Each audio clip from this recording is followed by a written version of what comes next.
Uttarakhand public service commission ने Uttarakhand upper PCS 2025 का notification जारी कर दिया है। और यहाँ पर टोटल नंबर ऑफ पोस्ट आपकी 23 रहने वाली है। कब से आप अप्लाई कर सकते हो? देखो, अप्लाई आप 7 मई से आप अप्लाई कर सकते हो। जब से ये नोटिफिकेशन जारी किया गया है तब से आप अप्लाई कर सकते हो। और इसकी लास्ट डेट है अप्लाई करने की, वो 27 मई है। अगर आपने अपने फॉर्म में कोई भी गलती कर दी है तो उस गलती को आप ठीक कर सकते हो 3 जून से लेकर। ये जो आप जो भी करेक्शन करोगे 3 जून से लेकर 12 जून के बीच में आप करेक्शन कर सकते हो।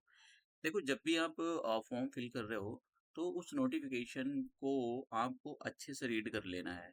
आपसे ये उम्मीद की जाती है क्योंकि ये जो एग्ज़ाम होते हैं इसके अंदर अगर आप कोई भी गलती करते हो अपनी साइड से तो वो उसकी ज़िम्मेदारी आपकी होती है, आयोग की कोई ज़िम्मेदारी नहीं होती है।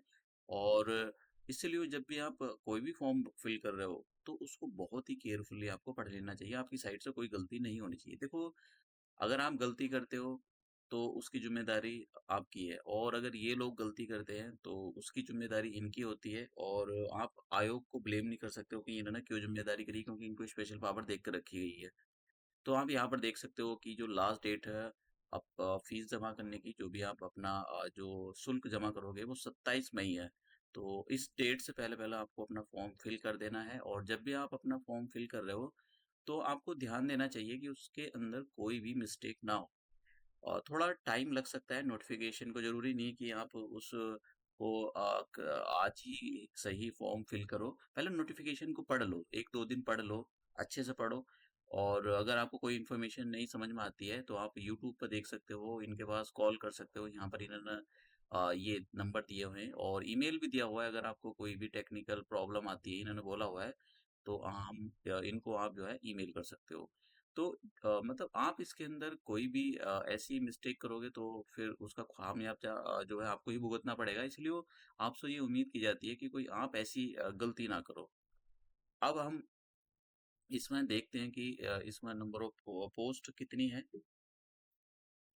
तो नंबर ऑफ पोस्ट मैंने आपको दिखा दिया, किसके लिए कितनी पोस्ट निकली हुई है मैं यहाँ पर दिखा देता हूँ। ये जनरल इन्फॉर्मेशन दी हुई है कहाँ कि आप अपना जो फॉर्म है उसको कब से अप्लाई कर सकते हो। देखिए, यहाँ पर अगर हम पोस्ट की बात करें तो यहाँ पर डिप्टी कलेक्टर की 3 पोस्ट दी गई हैं। और देखो, कुछ पोस्ट के लिए यहाँ पर स्पेशल क्वालिफिकेशन मांगी गई है, तो अगर आपके पास वो क्वालिफिकेशन है तो आप अप्लाई कर सकते हो। और यहाँ पर डेप्यूटी सुपरिटेंडेंट और पुलिस की 7 पोस्ट निकली गई हैं। और देखो, यहाँ पर कुछ जो पोस्ट हैं वो जो है रिजर्व है। 4 पोस्ट यहाँ पर जनरल वालों के लिए हैं, मतलब दूसरे स्टेट के जो लोग भरेंगे, जैसे यूपी, बिहार और हिमाचल प्रदेश और दूसरे स्टेट के जो लोग होंगे वो जनरल की कैटेगरी में आएंगे, और उनके लिए 2 पोस्ट हैं। अगर आप बात करिए डिप्टी कलेक्टर की, तो यहाँ पर टोटल 3 पोस्ट है। और 2 पोस्ट जो आउटसाइडर और या उत्तराखंड के जो जनरल कैटेगरी में लोग आते हैं उनके लिए 2 पोस्ट है। एक जो पोस्ट है वो यहाँ पर रिजर्व है। ऐसी जैसे मैंने कहा कि यहाँ पर जो डेप्यूटी सुपरिटेंडेंट ऑफ पुलिस है उसके लिए टोटल नंबर ऑफ पोस्ट 4 हैं। और 7 हैं। और 4 पोस्ट जो है वो जनरल वालों के लिए। जनरल वालों का मतलब ये होता है कि जो उत्तराखंड के जो रिजर्वेशन की कैटेगरी में नहीं आते हैं उनके लिए 4 पोस्ट है। और जो बाहर के स्टेट के लोग अप्लाई करेंगे, क्योंकि इसके अंदर ऐसा नहीं है कि आप जैसे उत्तराखंड में ये एग्जाम होगा तो ये ऑल इंडिया आप एग्जाम मान के चलो, क्योंकि इसमें उत्तराखंड के लोग तो भरते ही हैं। बिहार, यूपी और दूसरे स्टेट के लोग भी यहाँ पर अप्लाई करते हैं। तो बहुत लोग पार्टिसिपेट करते हैं इसके अंदर, इस एग्जाम के अंदर। तो ऐसा नहीं बोला जाएगा केवल ये उत्तराखंड का ही एग्जाम होता है।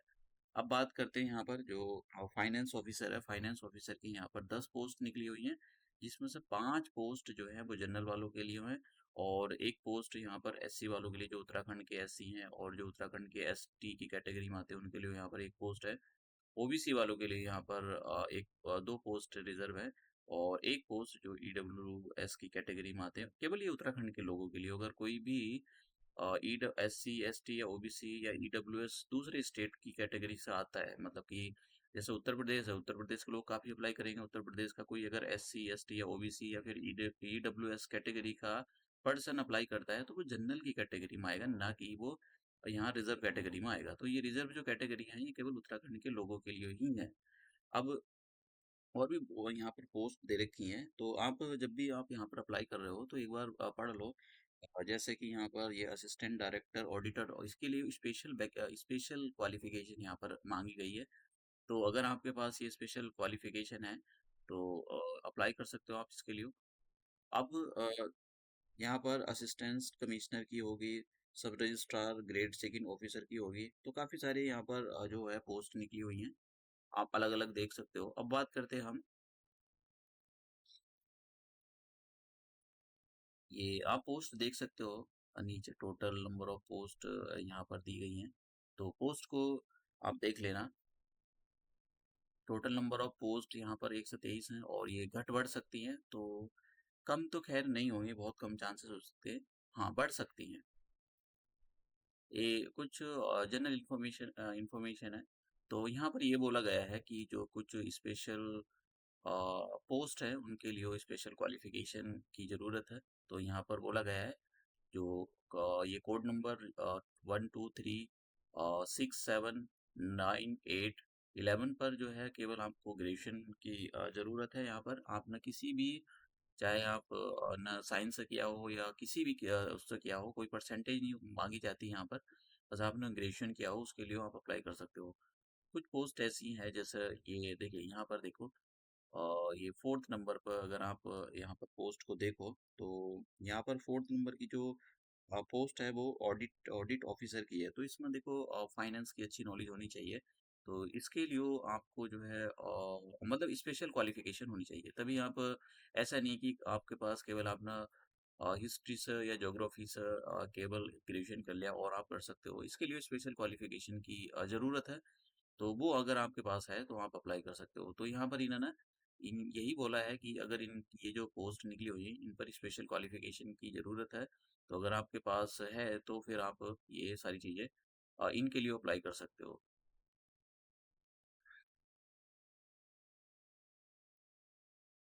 जैसे यहाँ पर जिला ये पर्यटन विकास अधिकारी के लिए निकली हुई है, तो यहाँ पर बोला गया है कि विश्वविद्यालय से पर्यटन या होटल मैनेजमेंट का मतलब इस टाइप का आपने कुछ ग्रेजुएशन वगैरह किया होना चाहिए। तो तभी आप अप्लाई कर सकते हो इन पोस्ट के लिए। जब भी आप अप्लाई कर रहे हो, मैं बार-बार बोलता हूँ, उसको एक बार आपको अच्छे से रीड कर लेना चाहिए।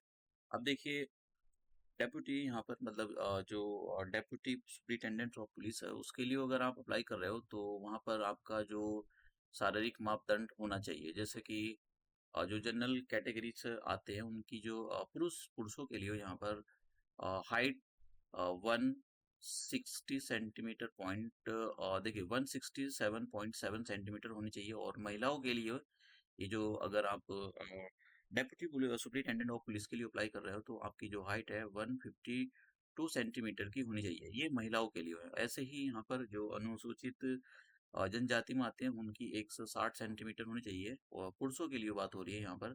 और जो महिलाएं हैं उनके लिए 140 सेंटीमीटर की हाइट होनी चाहिए। तो आप किस कैटेगरी में आते हो, तो उसके हिसाब से आप यहाँ पर अपनी जो है देख सकते हो, अगर आप पुलिस के लिए अप्लाई कर रहे हो। और फिर यहाँ पर ये बोला गया है कि महिलाओं के लिए बोला गया है कि महिलाओं के लिए जो उनका न्यूनतम वेट होना चाहिए वो 45 केजी होना चाहिए। और भी सारी चीज़ें दी गई हैं कि आपका जो आँखों का नंबर होना चाहिए वो कैसा होना चाहिए, 6/6 होना चाहिए। और अगर हम देखो, आप इन सारी चीज़ों को एक बार पढ़ लेना, नोटिफ़िकेशन में सब कुछ दिया हुआ है, मैंने यहाँ पर मोटी-मोटी चीज़ों को कवर किया है। फिर आयु की बात की गई है, तो आपकी जो न्यूनतम आयु है वो 21 साल होनी चाहिए और अधिकतम 42 साल। ये अधिकतम 21 साल 42 ईयर्स, ये किस डेट के अकॉर्डिंग कैलकुलेट की जाएंगी? ये 1 जुलाई 2025 के अकॉर्डिंग कैलकुलेट की जाएगी। तो अगर देखिए अगर आप उत्तराखंड के एससी एसटी में आते हो, तो आपको जो है यहाँ पर आरक्षण दिया गया है, एज रिलैक्सेशन दिया गया है 5 साल का। तो आप देख लेना किस कैटेगरी में आते हैं, सभी के लिए 5 साल का एज रिलैक्सेशन यहाँ पर दिया गया है, जो भी उत्तराखंड के लोग हैं। जो भी रिजर्व कैटेगरी में आते हैं, ऐसा नहीं कि सभी लोगों को। तो यहाँ पर बोला गया है 1 जुलाई 2004 से पहले पहले आपका जो डेट ऑफ बर्थ नहीं होना चाहिए। और फिर यहाँ पर बोला गया है कि 2 जुलाई 1980 जो देखिए इसके बाद का आपका डेट ऑफ बर्थ नहीं होना चाहिए, और 2 जुलाई 1983 से पहले का आपका जो है डेट ऑफ बर्थ नहीं होना चाहिए। और अगर है और आपकी जो है 42 साल से एज ज़्यादा हो रही है, तो आपको एज रिलैक्सेशन दिया जाएगा, अगर आप उत्तराखंड के उत्तराखंड के जो एससी एसटी या जो भी रिजर्व कैटेगरी उससे बिलोंग करते हो तो 5 साल का आपको एज रिलैक्सेशन दिया जाएगा। यहाँ पर लिखा हुआ है उत्तराखंड अनुसूचित जाति, उत्तराखंड अनुसूचित जनजाति, उत्तराखंड के जो अन्य पिछड़ा वर्ग है उनके लिए यहाँ पर 5 साल का जो है एज रिलैक्सेशन दिया गया है। तो आप देख लेना कि आप किस कैटेगरी में आते हो या अनरिजर्व कैटेगरी में आते हो। देखो दूसरे स्टेट के जो लोग हैं जैसे बिहार हो गए और उत्तर प्रदेश हो गया और या इन स्टेट के जो लोग अप्लाई करेंगे उनके लिए यहाँ पर कोई एज रिलैक्सेशन नहीं है। अगर आपकी एज इस ये जो डेट ऑफ बर्थ यहाँ पर जो डेट दी हुई है इसके अकॉर्डिंग नहीं है तो फिर आप अप्लाई नहीं कर सकते हो। आपको आप भले से ही एस सी एस टी की कैटेगरी में क्यों ना आते हो क्योंकि ये जो एस सी एस टी की कैटेगरी के लिए रिजर्वेशन है ये केवल उत्तराखंड के लोगों के लिए ही है। आप दूसरे स्टेट से अप्लाई कर रहे हो तो आप जनरल में काउंट हो गए। ठीक है और यहाँ पर देख सकते हो कि सभी लोग अप्लाई कर सकते हैं यहाँ पर। अब देखिए यहाँ पर मतलब कुछ स्पेशल इंस्ट्रक्शंस हैं मतलब इंस्ट्रक्शन नहीं है। अगर इन जिनकी शादी मतलब अगर कोई लड़की है उसने 2 बार शादी की है और वो अप्लाई नहीं कर सकती है। उसमें यहाँ पर बोला गया है कि अगर ये कोई लड़का है उसने 2 शादी की है तो वो अप्लाई नहीं कर सकते। और हाँ एक कंडीशन है कि अगर राज्यपाल से उनको छूट दी गई है तो जो है वो अप्लाई कर सकते हैं। बहुत सारी चीज़ें होती हैं कि कभी कभी 2 शादी हो जाती हैं लेकिन अगर ये कहने का मतलब ये है कि जो ठरकी टाइप के लोग होते हैं उनको यहाँ पर कोई भी ऐसा रिलैक्सेशन नहीं दिया जाएगा। तो यहाँ पर एडिट के बारे में बोला गया है। देखो यहाँ पर एक जो है 2-3 इन्फॉर्मेशन मैं बता देता हूँ। अगर आपको कोई भी टेक्निकल इशू आता है तो आप जो है इनको ईमेल कर सकते हो और ऊपर जो नंबर दिए गए हैं उन नंबरों पर आप कॉल भी कर सकते हो। दूसरा, जब भी आप अपना इसके अंदर जो जनरल इन्फॉर्मेशन है जब आप रजिस्ट्रेशन करोगे तो वहाँ पर आपको अपना मोबाइल नंबर और जो भी ईमेल आईडी है उसमें कोई भी गलती नहीं होनी चाहिए, वो ठीक होना चाहिए। क्योंकि जितनी भी जो कम्युनिकेशन होगा आयोग का आपके साथ में वो या तो मैसेजेस आपको किए जाएंगे, ऐसा नहीं व्हाट्सएप ये करेंगे, टेक्स्ट आपको होएगा या फिर मतलब आपके ईमेल पर वो जो है मैसेज आ जाएंगे। तो ये इन्फॉर्मेशन गलत नहीं होनी चाहिए, इसमें कोई भी सुधार करने के लिए नहीं दिया जाएगा। तो इन सारी चीज़ों पर आपको ध्यान देना चाहिए। इन्होंने यहाँ पर स्पेशली बोला हुआ है। अब फीस की बात करते हैं कि आपको कितना भुगतान करना पड़ेगा। देखिए जो फीस है यहाँ पर जो 150 रुपये की अगर आप जो है अनरिजर्व कैटेगरी में आते हो तो आपको 150 रुपये तो फीस होगी और फिर जो प्रोसेसिंग चार्ज है मतलब कि टैक्स लगाओ तो अगर आप वन देखिए मिनिमम यहाँ पर 16 रुपए से लेकर और 36 रुपए तक जाएगा। वो डिपेंड करता है कि आप कैसे कर रहे हो भुगतान।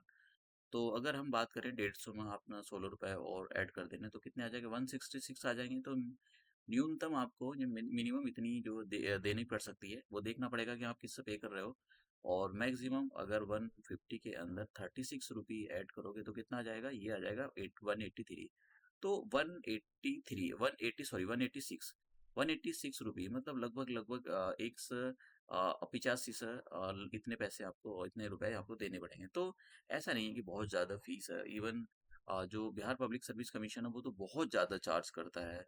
तो उसके कंपैरिजन में तो ये कोई ज़्यादा फीस नहीं है, बहुत ही नॉमिनल फीस मैं इसको बोलूँगा। तो यहाँ पर कोई ऐसा नहीं है कि बहुत ज़्यादा आपसे ये जो है फीस ले रहे हैं। और अगर आप उत्तराखंड के अन्य पिछड़ा वर्ग से आते हो तब भी आपको इतना ही फीस देना पड़ेगा। हाँ, उत्तराखंड के आप अनुसूचित जनजाति या अनुसूचित जाति से आते हो तो आपको यहाँ पर कितना फीस देना पड़ेगा, 60 रुपए। तो देखिए बहुत कम फीस है यहाँ पर।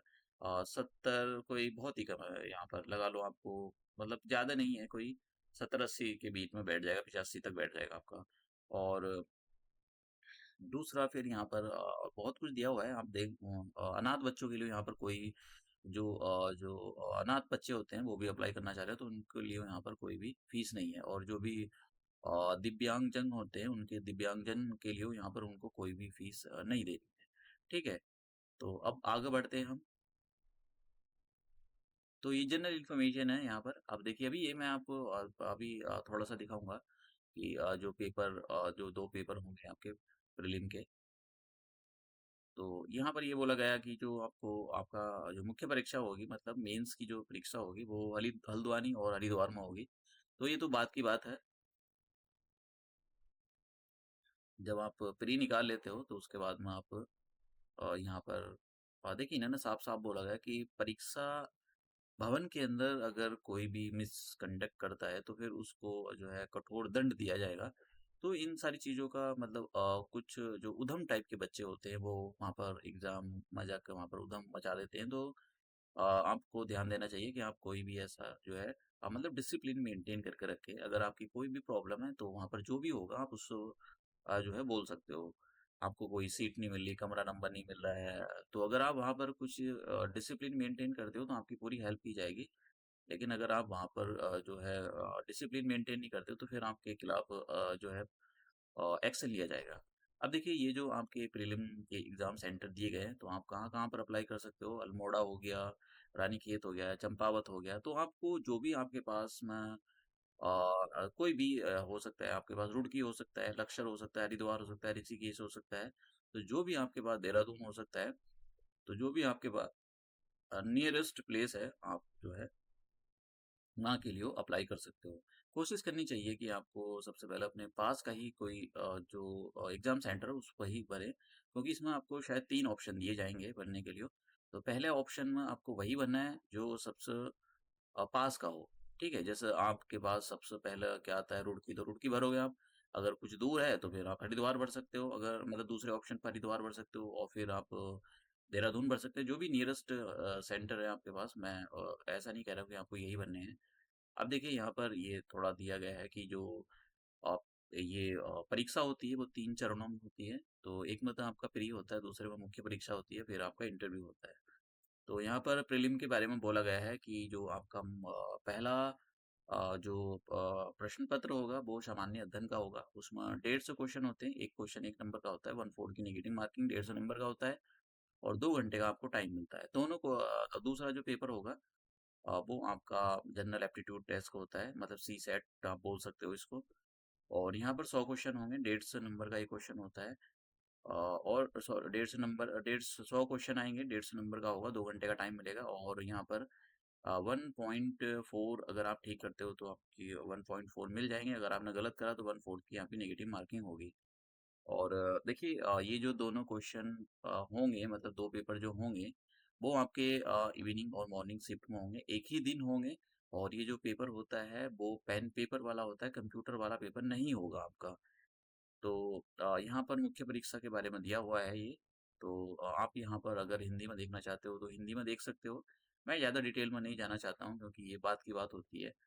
और यहाँ पर आगे अगर आप जाओगे तो आपको यहाँ पर ये हिंदी में भी इंग्लिश में भी मिल जाएगा। तो मैं आपको दिखा देता हूँ इंग्लिश में, ये सब हिंदी में दिया हुआ है। आपको अगर हिंदी में आप कंफर्टेबल है तो हिंदी में पढ़ सकते हो, और इंग्लिश में अगर आप कंफर्टेबल है तो आप इंग्लिश में भी पढ़ सकते हो। ये यहाँ पर दिया हुआ है। और ये मुख्य परीक्षा के बारे में यहाँ पर सब कुछ दे रखा है, आप इसको पढ़ लेना एक बार। तो मैं यहाँ पर ज़्यादा तो डिटेल में नहीं जाऊँगा। मैंने बहुत सारी जो है जब भी वीडियो अपलोड करता हूँ तो सिलेबस मैं वहाँ पर मेंशन कर देता हूँ, जो भी टॉपिक मैं पढ़ा रहा हूँ। तो यहाँ पर मैं इसके बारे में नहीं बोलूँगा। ये सब प्रीलिम का सिलेबस यहाँ पर दिया हुआ है। तो कुछ टॉपिक इन्होंने बार-बार ही जो है मतलब जैसे यहाँ पर इंटरनेशनल का के बारे में इन्होंने यहाँ पर बोला है, तो बार-बार ये टॉपिक को इन्होंने रिपीट किया है। सिलेबस को मतलब कभी-कभी इन्होंने जो प्री का सिलेबस है ओवरलैप कर दिया है, तो एक ही चीज़ को बार-बार लिख रहे हैं ये। मुझे लगता है कि सिलेबस को इन्होंने शायद ध्यान से दिया नहीं है, या क्या डायमेंशन ये करना चाहते हैं उसके बारे में। जैसे यहाँ पर आईएमएफ हो गया, डब्ल्यूटीओ हो गया, सार्क के बारे में ये लोग पूछते हैं। तो ज़्यादातर तो यही है कि देखो पूछ तो ये कैसा भी सकते हैं, करंट अफेयर से रिलेटेड पूछ सकते हैं और वैसा भी स्टैटिक भी पूछ सकते हैं। तो आपको दोनों इन्फॉर्मेशन के बारे में पता होना चाहिए। पिछले साल के क्वेश्चन पेपर आप ज़रूर देखो किस टाइप के पूछे जा रहे हैं। तो कहीं-कहीं तो इन्होंने बोल बच्चन कर दिया है कि एक ही टॉपिक को बार-बार, बार-बार जो है डालते गए हैं ये। और कहीं मतलब ध्यान से सिलेबस इन्होंने नहीं बनाया है। जैसे देखिए यहाँ पर फिर से ये सारी चीज़ें डाल दी। तो यहाँ पर ये जनरल एप्टीट्यूड का आ गया। और इन्होंने अच्छी बात ये है कि बोला हुआ है कि 80 जो 80 जो क्वेश्चन आएँगे वो कहाँ से आएँगे। ये सारी चीज़ें देखिए यहाँ पर बोला है, 20 जो क्वेश्चन होंगे वो कहाँ से आएँगे, किन-किन सारी चीज़ों से आएँगे। जैसे यहाँ पर ये बोला गया है कि जो 80 क्वेश्चन होंगे वो आपको यहाँ से आएँगे, एप्टीट्यूड से आएँगे। एप्टीट्यूड के अंदर भी बोला है कि क्या-क्या आएँगे, क्या कौन-कौन सी चीज़ें यहाँ पर पूछी जाएँगी। और फिर उसके बाद में यहाँ पर ये पूछा गया है कि जो दूसरी यूनिट होगी जिसके अंदर मतलब मिक्स होता है, ऐसा नहीं कि अलग-अलग सेक्शन आते हैं, मिक्स होता है ये और इसमें से 20 क्वेश्चन आपके आएँगे जैसे कि यहाँ पर वोकैब हो गया, antonym, synonyms, one word substitution, phrases ये सारी चीज़ें आपसे जो है पूछी जाएँगी। तो प्रीलिम के बारे में था ये इन्फॉर्मेशन, ये अगर मेंस के बारे में शुरू हो गया, तो आप इसको देख सकते हो आयोग की वेबसाइट, ऑफ़िशियल वेबसाइट पे आपको जो है मिल जाएगा ये। ऐसा नहीं कि आपको किसी भी थर्ड पार्टी से ये जो है करना है, आपको उत्तराखंड पब्लिक सर्विस कमीशन की ऑफ़िशियल वेबसाइट पे आपको जाना है, उत्तराखंड पब्लिक सर्विस कमीशन की।